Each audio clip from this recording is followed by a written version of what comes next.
In 1884, a fog bell was installed just east of the lighthouse as another warning for ships. It struck once every 12 seconds. In 1890, the fog signal building was built on the beach 400 feet from the lighthouse. The building measures 22 feet by 40 feet. A steam engine powers a 10-inch by 18-inch whistle. The whistle emitted a 5-second blast every 30 seconds. Using water from a nearby well, it took 30 to 45 minutes to reach the working pressure of 75 pounds. In 1896, the old bell tower was taken down and relocated to the station at Grand Marais, Michigan. In 1900, a 40-foot tall brick chimney replaced the fog signal's original sheet iron smokestacks. In 1827, the fog signal was changed from a steam whistle to a first-class air siren.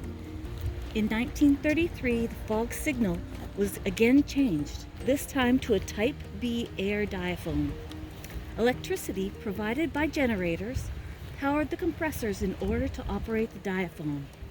Electricity was also extended to the tower and dwelling at that time.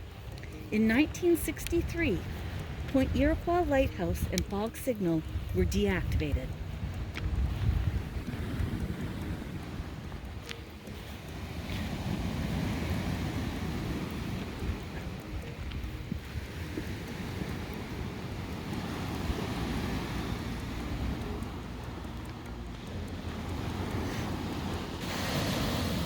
Following advancements in navigation technology, Point Iroquois Light was extinguished in 1963.